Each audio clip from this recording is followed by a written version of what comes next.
पिछले दिन आपको बताया गया था total number of effective atoms in different unit cell of cubic arrangement. SC में इफेक्टिव एटम 1 होता है, एफसी बीसीसी में इफेक्टिव एटम 2 होता है और एफसीसी में इफेक्टिव एटम 4 होता है। देखिए, नंबर ऑफ एटम्स की बात जब आती है तो दो तरह की बातें आती है। एक होता है नंबर ऑफ पार्टिसिपेटिंग एटम और एक होता है नंबर ऑफ इफेक्टिव एटम। जरूरत पड़ता है नंबर ऑफ इफेक्टिव एटम का, इसीलिए हम सिर्फ वही लिखाए हैं। बाकी चीज़ों को आप नॉर्मली समझ सकते हैं। यदि हम सिंपल क्यूबिक की बात करें तो नंबर ऑफ पार्टिसिपेटिंग एटम्स होते हैं 8 और नंबर ऑफ इफेक्टिव एटम होता है 1। नंबर ऑफ पार्टिसिपेटिंग एटम समझ रहे हैं, जिससे मतलब कहाँ कहाँ बॉल रहता है, आठों कोना पर, तो आठों बॉल इन्वॉल्व हुआ क्यूब को बनाने में। बीसीसी में नंबर ऑफ पार्टिसिपेटिंग एटम होता है 9 और नंबर ऑफ इफेक्टिव एटम्स होते हैं 2। और एफसीसी में नंबर ऑफ पार्टिसिपेटिंग एटम्स होते हैं 14, आठों कॉर्नर पर और 6 फेस के सेंटर पर। और नंबर ऑफ इफेक्टिव एटम कितना होता है, 4। अब आइए, थोड़ा डेंसिटी से संबंधित बात है। आज का यह ऐसा थ्योरी है जो पूरे चैप्टर के 90% न्यूमेरिकल को सॉल्व करेगा, तो इसको समझिएगा थोड़ा ढंग से, नहीं तो न्यूमेरिकल नहीं बनेगा। बाद बाकी जो चीज़ें थी वो ऐसी थी कि आप नहीं भी समझते तो रट के काम चला लीजिएगा। जैसे रेडियस कैसे निकाले, यदि नहीं पता तो याद कर लीजिए। नंबर ऑफ इफेक्टिव एटम नहीं समझे तो याद कर लीजिए। पार्टिसिपेटिंग एटम नहीं समझे तो याद कर लीजिए। ये याद नहीं कर सकते आप, ये न्यूमेरिकल का चीज़ है, तो इसको समझना ही पड़ेगा। सुनो, यूनिट सेल किस चीज़ से बनता है, एटम से। अब एससी की यदि हम बात करें तो एससी में तो टोटल एक ही एटम होता है।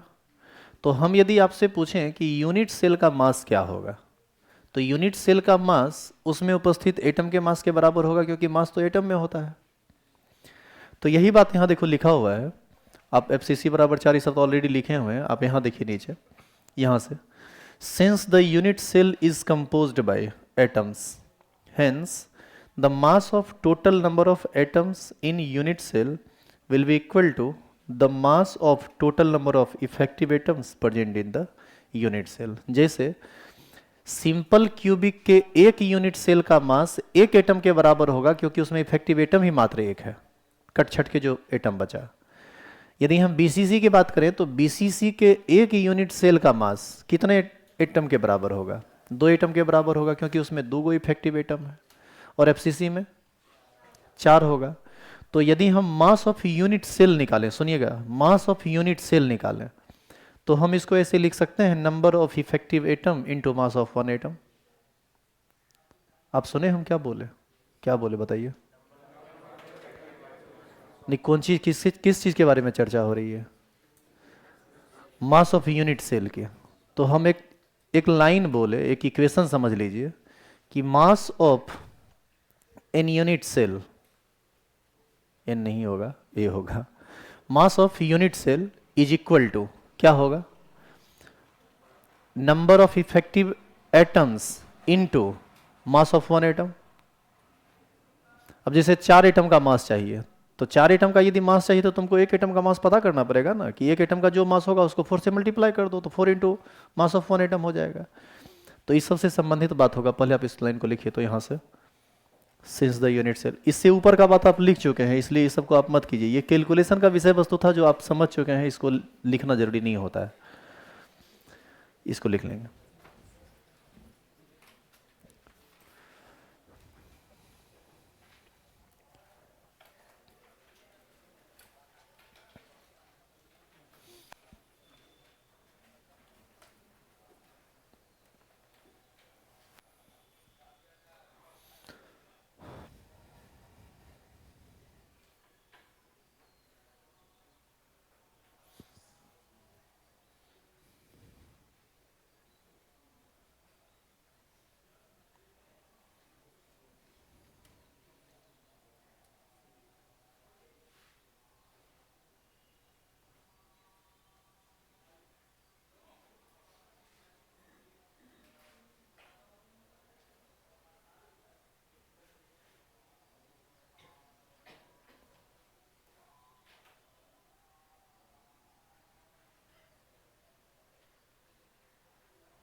चेंज करें?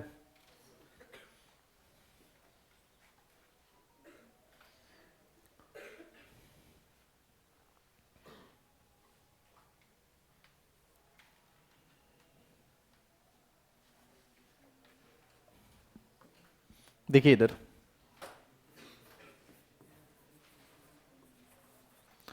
मास of unit cell is equal to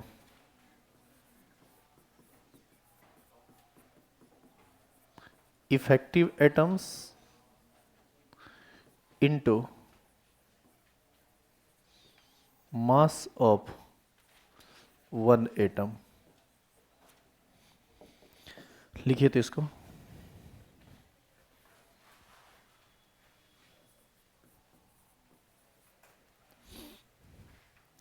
अच्छा तीन गो यूनिट सेल का तो बात ही होगा, एक होगा एससी, एक होगा बीसीसी और एक होगा एफसीसी। तो बताइए ये तीनों जब अलग अलग आएगा तो इफेक्टिव एटम चेंज होगा कि नहीं होगा? फॉर एससी इफेक्टिव एटम यानी जिसको आप एन कहते हैं ये 1 होगा, बीसीसी के लिए यहाँ 2 होगा और एफसीसी के लिए यहाँ 4 होगा। लेकिन मास ऑफ वन एटम तो मास जैसे निकलता है वैसे ही निकलेगा हमेशा।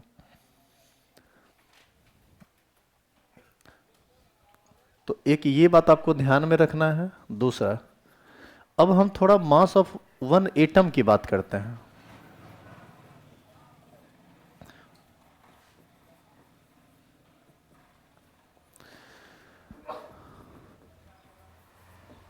एक क्वेश्चन के रूप में समझिए, हम आपसे पूछते हैं कि किसी एक एटम का मास कितना ग्राम होगा। क्योंकि डेंसिटी जनरली आपको ग्राम पर सीसी में दिया हुआ रहेगा, ग्राम पर सेंटीमीटर क्यूब में। तो हम अभी एटम के मास की बात किस यूनिट में करेंगे? ग्राम में। ऑक्सीजन का एटॉमिक मास कितना होता है? बोलिए। 16। एटॉमिक मास, आप मास की बात कर रहे हैं तो आपको यूनिट भी बोलना पड़ेगा। तो 16 कौन चीज? 16 ग्राम या क्या? ऑक्सीजन के एक एटम का मास कितना होगा? 16। कौन चीज? 16 ग्राम का यदि एक ऑक्सीजन होगा रे, तो O2 को तुम सांस के रूप में लेते हो, तुमको ऐसा नहीं लगता है कि अनगिनती क्विंटल ऑक्सीजन को हमेशा तुम लोगे या छोड़ोगे? ये पॉसिबल है? ये ग्राम नहीं होता है, ये होता है AMU। याद करो, आप 11th में पढ़े थे, atomic mass unit, the mass of 1/12 part of C12 atom. इसी को हम लोग 1 MU कहते हैं। इधर देखिएगा सभी लोग, इसीलिए हम जानबूझ के टॉपिक को चेंज कर दिए हैं। वहां पर जो लिखा हुआ है डायरेक्ट नहीं समझते तो हम साइड से कुछ बताने लगे जो आपको लिखना भी है, पहले समझिए। ऑक्सीजन, एक ऑक्सीजन का मास होता है, जो एटॉमिक मास आप रटते हैं वही होता है, लेकिन ग्राम नहीं होता है। वो क्या होता है? AMU। लेकिन हमको किस चीज में चाहिए? ग्राम में। तो AMU को ग्राम में बदलने के लिए आपको 11th में बताया गया था, लेकिन आप यदि उन चीजों को नहीं भी जानते हैं तो टेंशन मत लीजिए, ऐसे ही हो जाएगा। इस चीज, ये हमारा क्वेश्चन है। अब एक चीज तुम बताओ, 1 मोल आयरन कितना ग्राम होता है? आप याद कीजिए, किसी भी, ये तो बेसिक में बताया गया, ये तो कर सकते हो तुम। बताओ तो कैसे निकलेगा? कैसे निकालते थे? मोल बराबर क्या होता है? वेट बटा मॉलिक्यूलर वेट। कितना मोल है? 1 मोल। तो यहाँ पर कितना रखेंगे? 1। वेट निकालना है। मॉलिक्यूलर वेट, Fe तो एटम है तो इसमें मॉलिक्यूलर वेट नहीं, इसमें हम एटॉमिक वेट बोलेंगे। कितना होता है? 56। तो बताइए वेट कितना ग्राम हो जाएगा? 56 ग्राम। समझ में आया कि 56 ग्राम कैसे हुआ? और ऐसे भी 11th में तो आपको बताए थे कि किसी भी चीज के 1 मोल का मास ग्राम में उतना ही होता है जितना उसका फॉर्मूला वेट होता है। जैसे आयरन है तो 56, यहाँ यदि ऑक्सीजन होता तो 16, क्रोमियम होता तो 52, नाइट्रोजन होता तो 14। किसी भी चीज के 1 मोल का मास उतना ही ग्राम होता है जितना उसका एटॉमिक मास, मॉलिक्यूलर मास या आयनिक मास होता है, जिसको आप फॉर्मूला वेट कहते हैं। तो बताइए 1 मोल Fe बराबर कितना ग्राम? 56 ग्राम। अब इस बात से तुमको किसी भी एक एटम का मास पता चल जाएगा। देखो कैसे, 1 मोल Fe में नंबर ऑफ एटम्स कितना होता है? 1 मोल में संख्या कितनी होती है? एवोगाड्रो नंबर के बराबर। एवोगाड्रो नंबर कितना होता है? ये होता है 6.022 × 10⁻23। It means 6.0, it means mass of 6.022 × 10⁻23 atoms of Fe is equal to कितना ग्राम? 56 ग्राम। आप यदि 1 मोल Fe को इतना ग्राम करें तब तो आप 6.02 into 10 to the power 23 atoms of Fe को भी 56 ग्राम कहेंगे। तो अब बताइए कि mass of 1 atom of Fe कितना होगा? 56 by 6.022 into 10 to the power 23। क्या कोई दिक्कत है इसमें? देखो अब फाइनल लाइन लिख रहे हैं,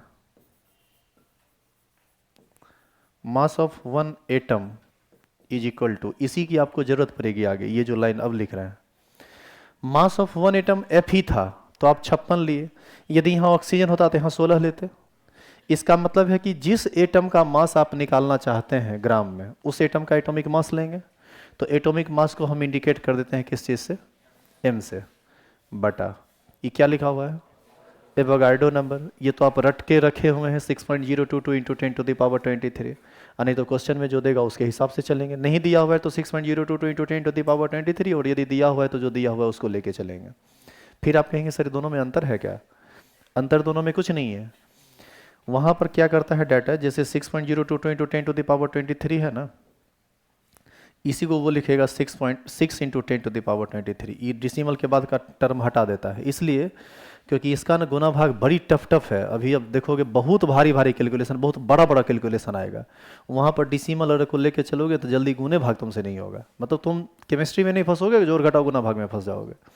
इसीलिए वो डाटा को हल्का करने के लिए नंबर को थोड़ा सिंप्लीफाई कर देता है।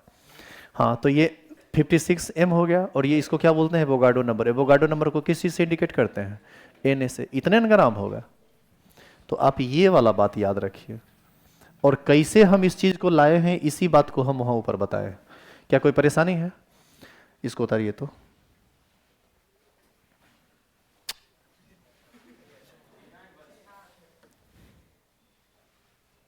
उतारिए।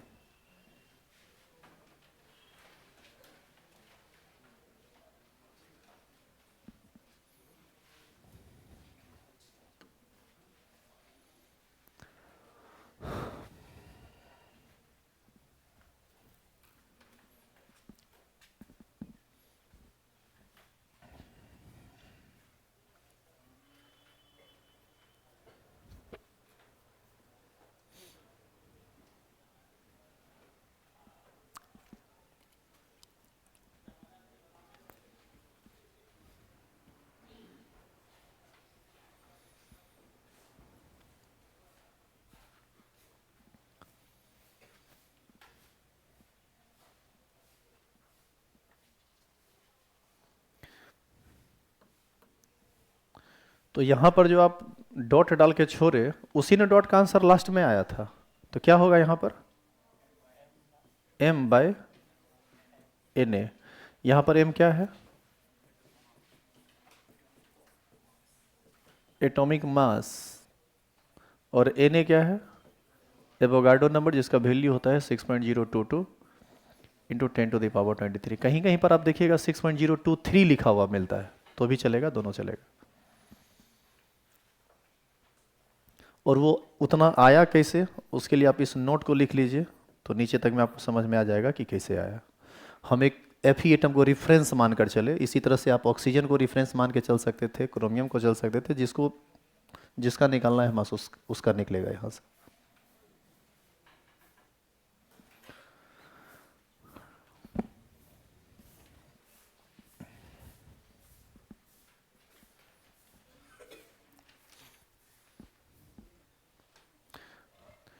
डेंसिटी और न्यूमेरिकल से संबंधित जो बात पढ़ रहे थे आप, उसमें आप एक जगह बस यहीं पर फंसते, बाद बाकी आप कहीं नहीं फंसेंगे। हेडिंग डालिए डेंसिटी ऑफ यूनिट सेल। अच्छा, आप ये बताइए कि डेंसिटी की यदि हम बात करें तो SC का डेंसिटी, BCC का डेंसिटी और FCC का डेंसिटी सेम आएगा या डिफरेंट आएगा? बोलिए, काहे डिफरेंट आएगा? डिफरेंट आने का कारण है कि उसका अरेंजमेंट डिफरेंट, उसका कारण है number of effective atoms different हैं। एक में 1 एटम है, एक में 2 एटम घुसा हुआ है, एक में 4 एटम घुसा हुआ है, तो कहाँ से डेंसिटी सेम आएगा? अच्छा, यदि सॉलिड का डेंसिटी डिफरेंट हो तो उसका स्ट्रेंथ भी डिफरेंट होगा। इसका मतलब ये हुआ कि सॉलिड के डेंसिटी को समझने की काफ़ी ज़रूरत है, तभी उसके स्ट्रेंथ को हम समझ पाएंगे। क्या यहाँ तक हो गया लिखा हुआ? चलिए स्टार लगाइए, हेडिंग डालिए। ये सब बात वहाँ आगे लिखा हुआ है, लेकिन काफ़ी कॉम्प्लिकेटेड रूप में वहाँ लिखा हुआ है, हम थोड़ा शॉर्टली चलते हैं। लिखिए डेंसिटी ऑफ यूनिट सेल, ये है आपका हेडिंग। बताइए डेंसिटी का फॉर्मूला क्या होता है? डेंसिटी इज इक्वल टू होता है mass by volume.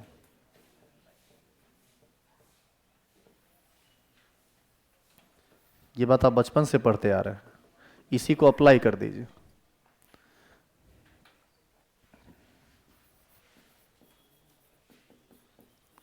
Density of unit cell is equal to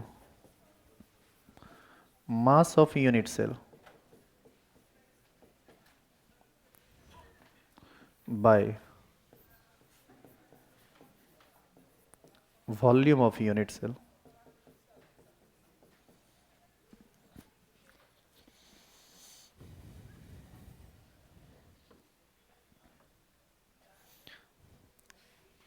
density को हम इंडिकेट करेंगे स्मॉल डी से, is equal to mass of unit cell.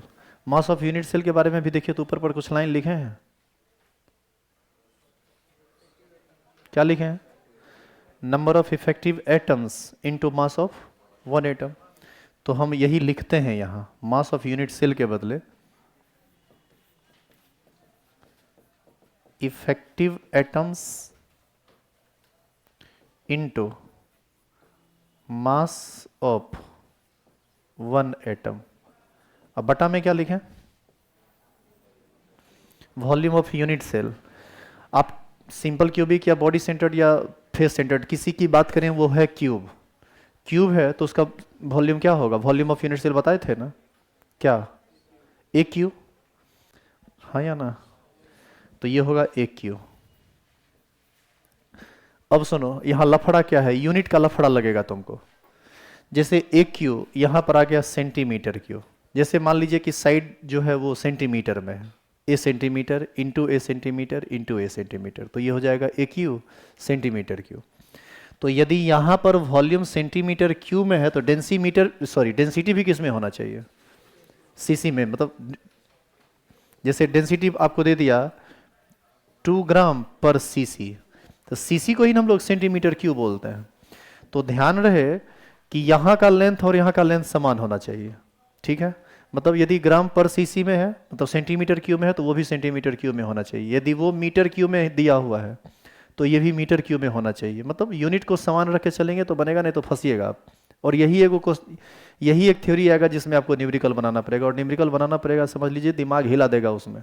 Calculation कीजिएगा ना, करवाते हैं अभी। हाँ तो बताओ डेंसिटी बराबर क्या लिखें? इफेक्टिव एटम्स को किस चीज़ से इंडिकेट करते हैं? एन से। तो हम एन लिख देते हैं। मास ऑफ वन एटम के लिए भी तुरंत देखो कुछ लिखे हो, क्या लिखे हो? एम बाय एन ए, जहां पर एन ए एवोगाड्रो नंबर है और नीचे में ए क्यू। तो आप बताइए इस फॉर्मूला को फाइनली क्या लिख सकते हैं? N into M by A cube into N A. बस हो गया, इतने से काम चल जाएगा। जहां पर डी है डेंसिटी, एन है इफेक्टिव एटम,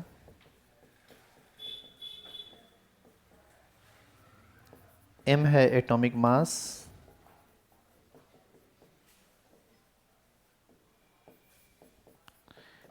एन ए है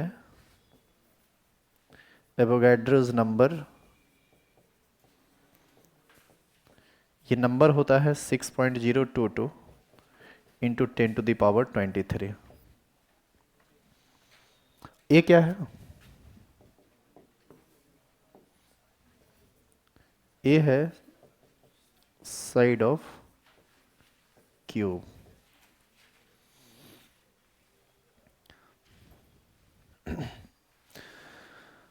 इतना करने के बाद भी आप इस क्वेश्चन में जहाँ तहाँ उलझेंगे, और उलझन आएगा आपको यूनिट कन्वर्जन में।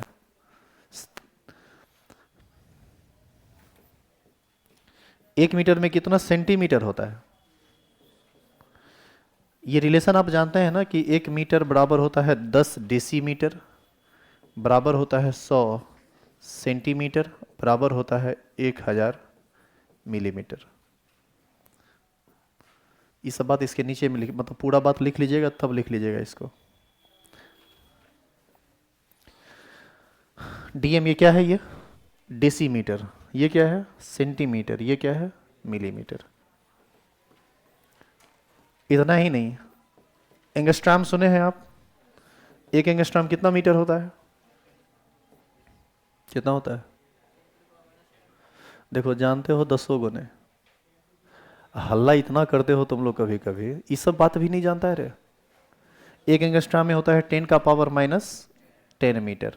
अच्छा, इसको यदि हम सेंटीमीटर में बदलें तो? सेंटीमीटर, मीटर को सेंटीमीटर में कैसे बदलते हैं? 100 से मल्टीप्लाई करके। 100 से इसमें मल्टीप्लाई करेंगे, 100 का मतलब 10 का power 2, 10 to the power minus 10 into 10 to the power 2। Into में बेसमान हो तो पावर जुड़ता है, तो -10 अब +2 कितना हो जाएगा? -8। तो हम लिखेंगे इसको 10 टू द पावर -8 सेंटीमीटर। ठीक है ये। और सुनिए, इसमें एक यूनिट बहुत ज़्यादा यूज में आता है, पिकोमीटर। जैसे एक एंगस्ट्राम में 10 का पावर -10 होता है, उसी तरह से एक पिकोमीटर बराबर होता है 10 का पावर -12 मीटर। सेंटीमीटर में बदलेंगे तो कितना होगा? 1 picometre is equal to 10 to the power -10 centimetre. इस सभी यूनिट कन्वर्जन का आपको जरूरत पड़ेगा, इसको याद रखिएगा।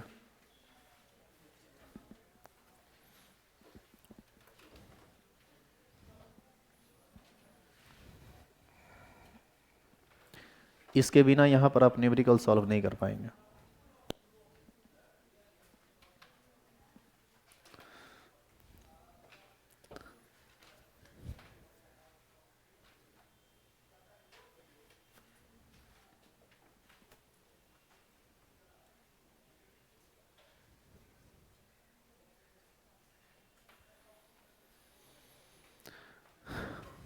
आइए थोड़ा न्यूमेरिकल सेक्शन पर काम करते हैं।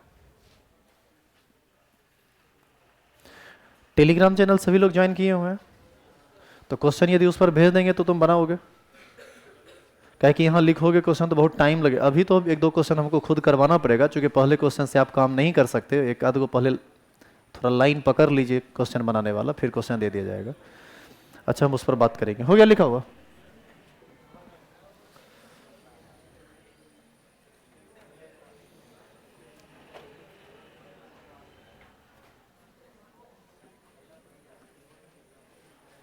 अच्छा, इसमें एक और बात, इसी फॉर्मूला को बुक में देखोगे ना तो कुछ क्या किया है, यहां देखो। इसी फॉर्मूला को 3 बार लिखा है। पहले लिखा ए फॉर एस सी लिखा ना, तो लिखा डी बराबर m/aq इंटू एन ए। काहे लिखा? एन को हटा क्यों दिया? क्योंकि इफेक्टिव एटम एक होता है, वो एक लिखे या ना लिखे कोई फर्क नहीं पड़ता है। इसी में देखेंगे जब फॉर बीसीसी लिखता है तो यहाँ लिख देता है 2m/aq इंटू एन ए, और फॉर एफसीसी तो यहाँ लिखता है 4m/aq इंटू एन ए। इस रूप में ना लिखकर यदि 2 इंटू या 4 इंटू या सीधे m लिखा हुआ हो तो समझ लेंगे ना कि वो पर्टिकुलर फॉर्मूला किसी विशेष के लिए हो जाता है। अभी ये जो फॉर्मूला है ये सब के लिए है। लिखिए तो क्वेश्चन।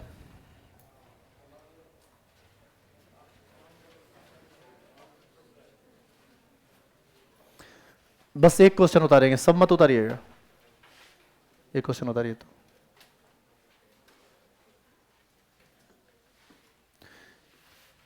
अच्छा, इसको क्वेश्चन नंबर दे दीजिएगा, क्वेश्चन नंबर 1 कर दीजिएगा। अब जैसे जैसे यहाँ से हम क्वेश्चन करवाते जाएं, क्वेश्चन नंबर कर देना इसको। काहे कि क्वेश्चन बनाने देंगे तो उसमें तुमको पता नहीं चलेगा कौन नंबर है। तो 1 2 3 कर दो, यहीं पर बस क्वेश्चन है, 10-12 को क्वेश्चन है, तो लगातार 1 2 3 4 5 कर दीजिएगा। पहले 1 नंबर उतारिए, बनाएंगे, फिर अगला क्वेश्चन करेंगे।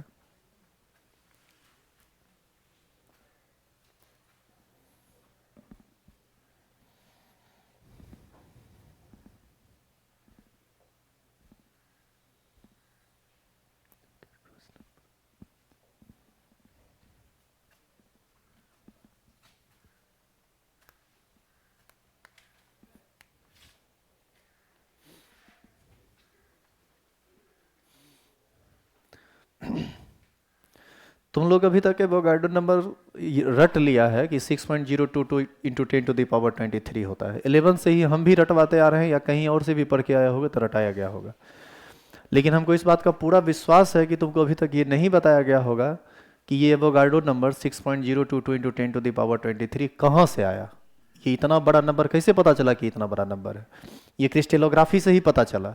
और जो आपका क्वेश्चन है, यही क्वेश्चन आपके क्वेश्चन का आंसर है कि 1 मोल में 6.022 कैसे होता है। क्या क्वेश्चन लिख चुके आप? पहले आप क्वेश्चन को खुद से पढ़िए, समझने का प्रयास कीजिए, फिर सोचिए कि कैसे बनेगा। बना सकते हैं आप, जितना थ्योरी हुआ है इनफ है वो। रूबिडियम एटम, रूबिडियम जिसका एटॉमिक नंबर 37 होता है, फर्स्ट ग्रुप का एलिमेंट है ये, जिसका एटॉमिक मास कितना होता है 85.5। देखो इसमें भी सपोर्ट कर दिया, एटॉमिक मास लिख दिया, यदि तुमको नहीं याद है तो चलो लिखा हुआ है। Crystallised in BCC lattice with A density of 1.51 ग्राम पर सीसी। ध्यान देंगे, इस सीसी का मतलब होता है सेंटीमीटर क्यूब, या इसी को हम लोग बोलते हैं क्यूबिक सेंटीमीटर। क्यूबिक सेंटीमीटर दोनों का सीसी आ गया तो सीसी इसको शॉर्टकट में बोलते हैं। इसका मतलब लेंथ किस में चल रहा है? सेंटीमीटर में। If the radius of rubidium atom is 248 picometre, calculate the value of Avogadro number. बनाइए अब, देखो बनता है। तुम एक बार कोशिश तो करो, तुम सोचो कि तुम क्या कर सकते हो। एवोगाड्रो नंबर निकालना है का मतलब Na का वैल्यू निकालना है, डेंसिटी वाला फॉर्मूला लगेगा।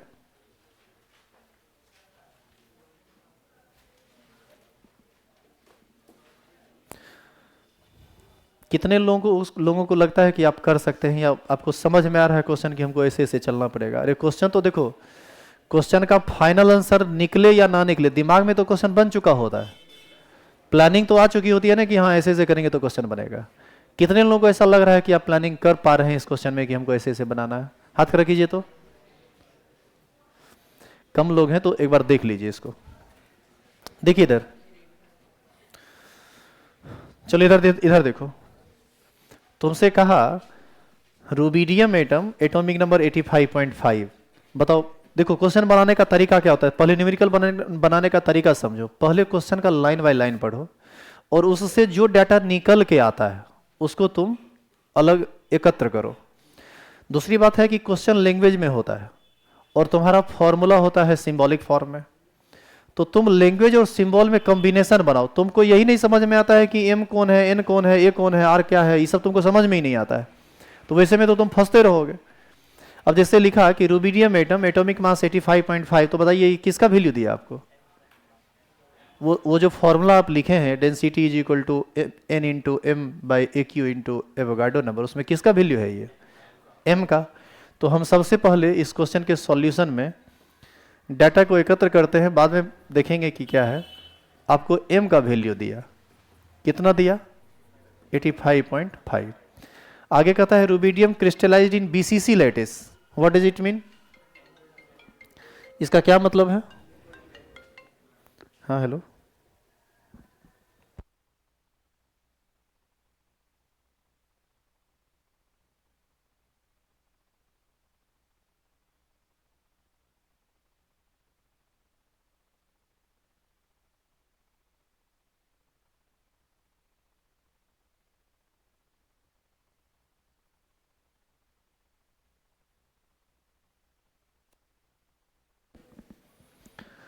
हाँ फिर कहा कि रूबिडियम एटम क्रिस्टलाइज्ड इन बीसीसी लैटिस, इसका क्या मतलब? देखो यदि बीसीसी कह दिया तो तुमको इफेक्टिव एटम पता चल गया। एससी कहता तो N1, बीसीसी कहा तो N2, और एफसीसी कहेगा तो N4। तो यहां से हम N का वैल्यू ले लेते हैं, कितना? 2। अब आगे क्या है देख लेते हैं। विथ ए डेंसिटी ऑफ 1.51 ग्राम पर सीसी, किस चीज का वैल्यू दिया? डेंसिटी का। कितना? 1.51 ग्राम पर सीसी। सीसी का मतलब सेंटीमीटर क्यूब, या इसी को आप चाहें तो लिख सकते हैं सीसी, ऐसे दोनों एक ही बात है। आगे देखिए क्या है। If the radius of rubidium atom is 248 picometre, radius की बात कर रहा है। रेडियस को किस चीज से रिप्रेजेंट करते हैं? आर से। ये कितना दिया? 248। कौन चीज? पिकोमीटर। लफड़ा तो देखो यहीं पहला कर दिया, क्या लफड़ा इसमें बताओ तो? इस सेंटीमीटर में है, पिकोमीटर में है, तो तुरंत पिकोमीटर को बदलना पड़ेगा किस में? सेंटीमीटर में, तभी काम हो पाएगा। देख लेंगे आगे। आगे क्वेश्चन क्या कहता है कि calculate the value of Avogadro number, यानी आपको निकालना क्या है? N a. वैसे तो अभी तुरंत हम आपको बताए हैं कि एन ए होता है 6.02 इंटू 10⁻23, लेकिन ये कहता है कि नहीं होता है, हम नहीं जानते ही होता है, तुमको निकालो तो कैसे होता है, ये निकाल के देखो कि क्या होता है। तो इसमें हम क्वेश्चन मार्क लगा दिए। सुनिए, अब इस क्वेश्चन को बनाने के लिए ये गिवन डाटा है, इस क्वेश्चन को बनाने के लिए आप उस फॉर्मूला को लिखिए। फॉर्मूला क्या होता है? Density is equal to n into M by A cube into Avogadro number. देखिए इसमें कहीं आर का कोई चर्चा नहीं है, इसका मतलब आर जो, अच्छा इसमें ए का चर्चा नहीं है, इसका मतलब है कि आर के माध्यम से क्या निकलेगा? ए, और उस ए को पुट करेंगे तो फिर आगे का कैलकुलेशन होगा। अब इस काम को करने के लिए सबसे पहले फॉर्मूला तो हम लिख दिए, लेकिन इस फॉर्मूला को हम आगे यूज नहीं कर सकते चूंकि ए तो हमको मिला नहीं, तो सबसे पहले हम ए का जुगाड़ करते हैं। अब बताइए फॉर बीसीसी रेडियस का क्या फॉर्मूला होता है? आर बराबर होता है √3a/4, यही ना होता है? यहां से बताइए ए क्या होगा? ए कितना होगा? 4r/√3। यहां से ए कितना होगा? 4 इंटू आर। यदि हम यही वैल्यू डाल, सुनिए यदि यही वैल्यू पिको डाल दे तो फिर ए किस में आ जाएगा? पिकोमीटर में। बाद में उसको किस में बदलना पड़ेगा? सेंटीमीटर में। तो एक काम करते हैं, यहीं पर इसको सेंटीमीटर में पहले बदल लो। सेंटीमीटर में कैसे बदलाएगा बताइए? ऐसे देखिए, इस सब काम को लिख के नहीं, ऐसे डायरेक्ट कर लेना है आगे से। एक पिकोमीटर कितना सेंटीमीटर होता है? 10 का पावर -10 होता है ना। मीटर में होता है 10 का पावर -12, सेंटीमीटर में होता है 10 का पावर -10। तो एक पिकोमीटर में 10 का पावर -10 होता है, तो 248 पिकोमीटर में कितना होगा? मल्टीप्लाई कर देंगे, 248 इंटू 10⁻⁻10। तो हम चाहें तो यहीं पर बराबर में लिख सकते हैं इसी को, 248 इंटू 10 का पावर -10 सेंटीमीटर। बताइए यहां लिख सकते हैं इसको। अब वहां पर ये वैल्यू पुट कर दो, ये हो जाएगा 248 इंटू 10⁻⁻10। अब बटा कितना? √3। अब बताइए यहां से ए का वैल्यू पता चल गया। अब उस ए का वैल्यू और बाद बाकी चीजों के वैल्यू को आप यहां पर पुट कर दीजिए। बताइए डेंसिटी कितना है? यहां तक एक पार्ट बना, अब आगे कैलकुलेशन हम कर लेते हैं। डेंसिटी कितना है? 1.51। अब यूनिट यहां लिखना नहीं है, अब सीधे वैल्यू पुट कीजिए। एन का वैल्यू कितना? बीसीसी है तो 2।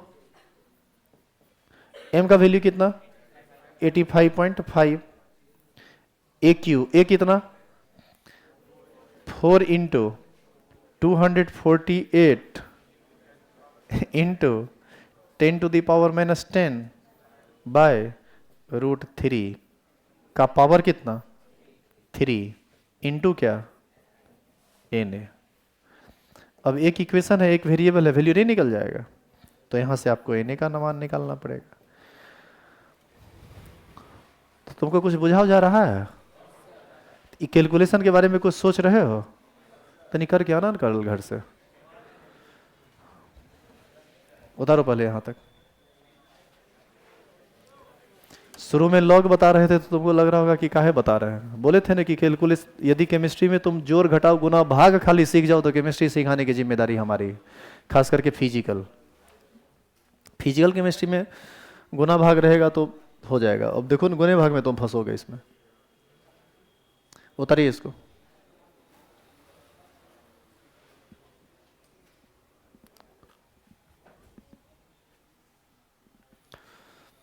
थ्योरी पढ़ाते वक्त नीचे हम जनरली नहीं उतर पाते हैं, क्योंकि उस समय तो पढ़ाना होता है। अब दे रहे हैं न्यूमेरिकल, और न्यूमेरिकल में हम हर न्यूमेरिकल में नीचे उतरेंगे, तो हम खुद ही बता दिए। अब अगला दिन से जब न्यूमेरिकल करेंगे तो हम सबका कॉपी चेक करेंगे कि आपसे कितना बनता है। काहे कि शुरुआत से ही यदि गड़बड़ा जाओगे तो फिर कभी न्यूमेरिकल तुम बना नहीं पाओगे। और यदि तुम इंटरेस्टेड हो तो तुमको बनाना चाहिए।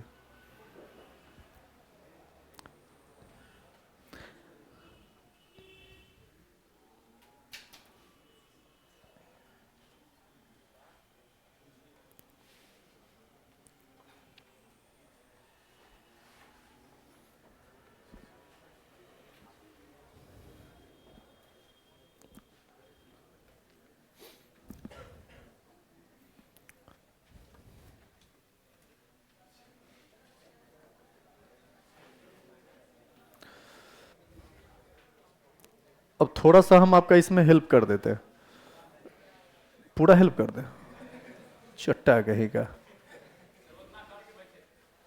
और इतना करके बैठे थे, इससे आगे करके बैठ जाइएगा फिर। अरे इसमें क्या है, देखो इधर होल क्यों है ना, इधर 4 को 3 बार गुना कीजिए, 4 चौक 16, 16 चौक 64, ये हो जाएगा 64। फिर 248 को 3 टाइम्स मल्टीप्लाई करना, कर लोगे वो गुना भाग, कैलकुलेटर का यूज कर लेना, 3 टाइम्स इसको मल्टीप्लाई कर देना, और इसको 3 टाइम्स मल्टीप्लाई करने के बाद इससे मल्टीप्लाई कर देना। अच्छा 10 का पावर -3 का पावर 3, 10 का पावर -30 होगा, 10 का पावर -30 नहीं होगा, 10 का पावर -10 गुना 10 का पावर -10 गुना 10 का पावर -10, तो ये हो जाएगा 10 का पावर -30। और नीचे में ये √3 गुना √3 गुना √3, ये 3√3 होगा, तो 3 इंटू √3 का वैल्यू पुट करके उसको गुना कर देना। यहाँ जो ऊपर आएगा उससे 3√3 का जो वैल्यू आएगा उससे भाग दे देना। भाग देने के बाद ये जो 10 का पावर -30 नीचे है उसको ऊपर करोगे तो 10 का पावर +30 हो जाएगा। बाद बाकी गुना भाग करना तो देखना कि मान कितना आता है, और यदि तुमसे नहीं होगा तो कल हम कर देंगे, ठीक है। लेकिन हमको ऐसा लगता है कि आप इतना कर सकते हैं, और यदि आप इतना नहीं कर सकते तो सच पूछिए तो आप को ये राइट नहीं है कि आप फिजिकल केमिस्ट्री पढ़ सकें। अरे आप जबरदस्ती पढ़ोगे मान लो, उसका तो कोई मतलब नहीं है ना, तो इसको करके लाओगे ना, तो सुनो ना 2-4 और क्वेश्चन लिख लो, वो करके लाना।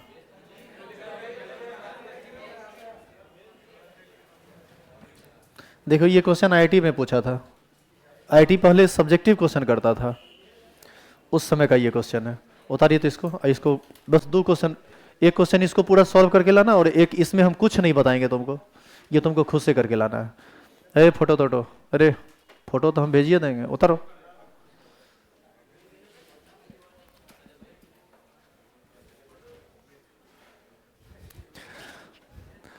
कल 4 मोबाइल लगेगा, उसी मोबाइल से बना के नहीं लाया था, खाली फोटो उतर खींचने में आगे रहता है।